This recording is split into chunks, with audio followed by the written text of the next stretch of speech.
Here's something new. Today we learned that hackers claim to have hacked into the computer systems of the airline that operates many of Donald Trump's deportation flights. The company is called GlobalX, and their flights for the Trump administration include those 3 plane loads of men who were flown from the U.S. to El Salvador last month. In March. Those 3 flights, famously, were the ones that a federal judge ordered must be turned around and flown back to the United States. That's an order the Trump administration did not obey. Well, today, 404 Media reports that they are in contact with a hacking group that claims to have hacked into GlobalX and taken, among other things, their flight records and passenger manifests for all the deportation flights that GlobalX has operated for the Trump administration. 404 Media says, as far as they can tell, the data appears to be genuine. But that's not the only major hack that 404 Media has brought to light just in the last day or so. You remember Mike Waltz, Trump National Security Advisor, who accidentally added the editor of The Atlantic magazine to a Signal group chat about war plans in Yemen.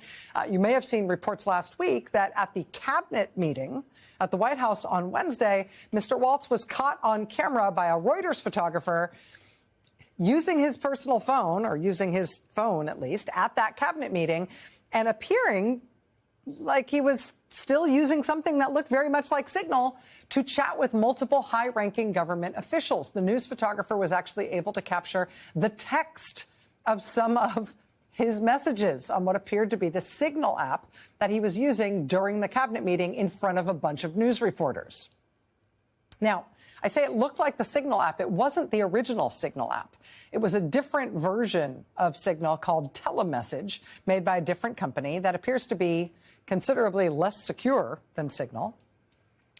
Sure enough, 404 Media now reports that that app, Telemessage, has also just been hacked. NBC News, meanwhile, was contacted by a different, entirely separate hacker who also claims to have hacked this Telemessage app. Telemessage has now suspended its operations, which is going to be so inconvenient for the whole Trump administration national security apparatus that was apparently using it amongst themselves. So that's all going well. Of course, Mike Waltz is no longer Trump's national security advisor. He was fired and replaced by Secretary of State Marco Rubio, who is also simultaneously the archivist of the United States now and the acting administrator of USAID and now national security advisor as well. Which tells you just how seriously Donald Trump takes all those jobs, right? If he thought any one of those jobs was a real job, he wouldn't give the person holding that job lots of other jobs, too. In fact, not only does Donald Trump not appear to think that the job of national security advisor is all that big a deal, the Washington Post now reports that some senior White House officials are, quote, questioning the need for a traditional national security council at all. So, national security advisor behaving the way we know Mike Waltz has, national security advisor being fired, national security council all going away? The whole White House National Security Council, that whole apparatus? Really? You guys don't see the need for it? At which point you might want somebody who worked in the White House to explain the consequences of something like that.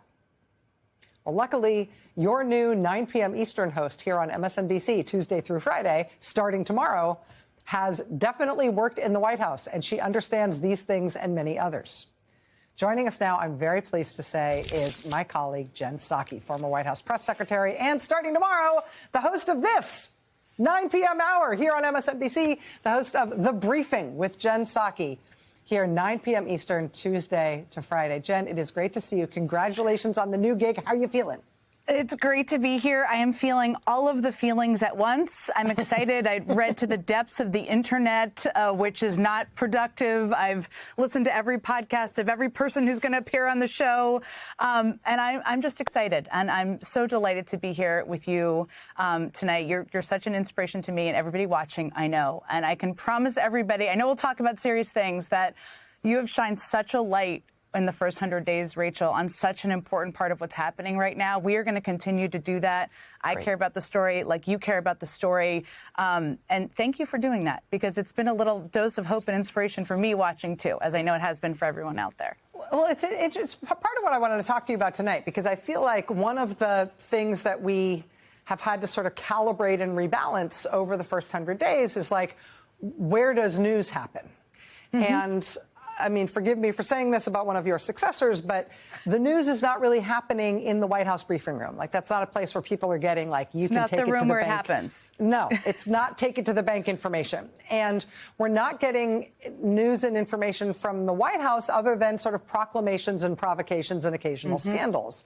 A lot of what we're learning about in terms of the most important stuff of the government is happening not just not in Washington, but not on the coasts and not on the interstate. It's where the destruction of the government meets the American people. It's the messed up Social Security field office. It is the VA office where people can't get their medical appointments done with any sort of privacy. It's the Social Security checks running late. It's the Head Start offices closing. It's Meals on Wheels being shut down. And I wanted to know how you're feeling about that, with so much White House experience and Washington experience, about how we should be thinking about the aperture of where news comes from and where trusted sources of information come from in an environment that's this toxic in your former workplace. Well, I've learned a couple things from you and a number of other people who've done this for a long time. And one is you can't cover every single story every night. And so I'm not going to attempt to do that. But I think we've also learned a lot about what Donald Trump tries to do. He tries to flood the zone, but he also tries to wave the shiny ball. I don't even know if that's the right analogy, but just take in the last 24 hours. I mean, he announced he wants to reopen Alcatraz. The prompting and what motivated that, here we are.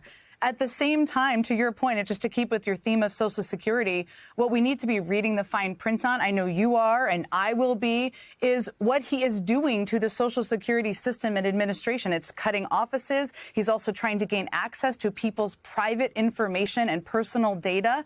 And so I think it's incumbent upon us to not follow the shiny ball.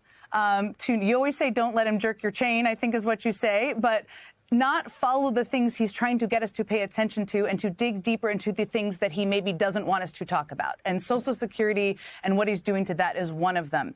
But every day you have to make choices and decisions. As you well know, I know you've been making them hard ones many days. Yeah. Jen Psaki, the new show is called The Briefing with Jen Psaki. It premieres tomorrow night at 9 p.m. Eastern. Attendance is mandatory for everybody watching right now. Jen, as I understand it, your first guest is going to be former Transportation Secretary and varsity Democratic Party communicator, former presidential candidate Pete Buttigieg. I'm definitely not going to miss that. So excited for you, my friend. Congratulations. Thank you. Thank you so much for being here tonight, and good luck tomorrow. Thank you so much. Thank you. Appreciate it. Great being with you. We'll be right back.